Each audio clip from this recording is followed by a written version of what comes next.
Hi friends, ఈరోజు నేను యాదగిరిగుట్ట వెళ్ళాను. ప్రతీ నెల ఒకసారి దర్శనం చేసుకుంటూ ఉంటానన్నమాట యాదగిరిగుట్ట. అందులో భాగంగా ఈ నెలలో కూడా నేను యాక్చువల్లీ పౌర్ణమి రోజే వెళ్దాం అనుకున్నాము. అయితే చాలా రద్దీ ఎక్కువగా ఉంటుందనేసి నేను ఆ రోజు వెళ్ళలేకపోయాను. నేను పోయిన నెల వెళ్ళిన దానికి ఈ నెలకి చాలా చాలా డెవలప్మెంట్ అనేది జరిగిందనమాట. ఇక్కడ చూడండి, ఈరోజు అసలు ఎంత రద్దీగా ఉందంటే ఇసుకేస్తే రాలనంత జనం.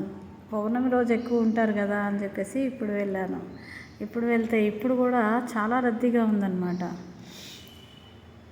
ఇక్కడ మనం ఏదైనా కోరుకుంటే మాత్రం తప్పకుండా ఆ కోరిక అనేది నెరవేరుతుంది.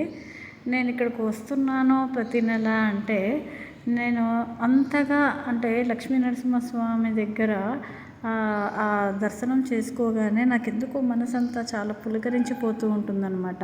కొద్దిసేపు అక్కడే లోపలే ఉండాలి, ఆలయం లోపల ఉండాలి, ఆ ప్రాంగణంలో ఉండాలి అని అనిపిస్తూ ఉంటుందన్నమాట. అయితే అందుకని ప్రతి నెల ఒకసారి దర్శనం చేసుకుందామని ఈ నెల కూడా రావడం జరిగింది. కానీ ఎప్పటికన్నా కానీ నేను ప్రతి నెల వస్తున్నాను కదా, అప్పటికన్నా కానీ ఇప్పుడు చాలా రద్దీ ఎక్కువగా ఉండడం వల్ల మేము ఎక్కువ సమయాన్ని ఆలయంలో గడపడానికి అవకాశం దొరకలేదు. కానీ మీరు ఏదైనా కానీ లక్ష్మీనరసింహస్వామి దగ్గర ఏదైనా ఒక కోరిక కోరుకున్నట్లయితే అది తప్పకుండా నెరవేరుతుందండి. ఇక్కడ చూడండి, నేను లక్ష్మీనరసింహస్వామి దర్శనం అయిన తర్వాత కింద శివాలయం ఉందన్నమాట. ఇది శివాలయము. ఆ రోజు నేను శివాలయం వీడియో అనేది అయితే నేను పెట్టలేదన్నమాట. అందుకనే ఇప్పుడు శివాలయానికి కూడా వచ్చాము. ఇక్కడ కూడా తీశాను అనమాట. ఇక్కడ స్ఫటిక లింగేశ్వరుడు ఉంటారనమాట. అంటే పరమేశ్వరుడు స్ఫటిక రూపంలో ఉంటారనమాట, లింగ రూపంలో ఉంటారనమాట. ఆ స్ఫటిక లింగానికి ఎదురుగా మహానంది అనేది ఇక్కడ గొప్పదైనటువంటి నంది అనమాట. నందీశ్వరుడు ఉంటారనమాట.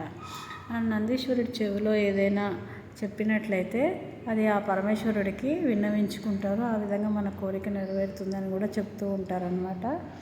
ఆ విధంగా అక్కడ కూడా దర్శనం చేసుకోవడం జరిగింది. తర్వాత మళ్ళీ కింద ఆంజనేయ స్వామి గుడి కూడా మేము వెళ్ళడం జరిగింది. ఈ వీడియో కనుక మీకు నచ్చినట్లయితే లైక్ చేయండి, షేర్ చేయడం మర్చిపోకండి. థ్యాంక్ యూ, ధన్యవాదాలు.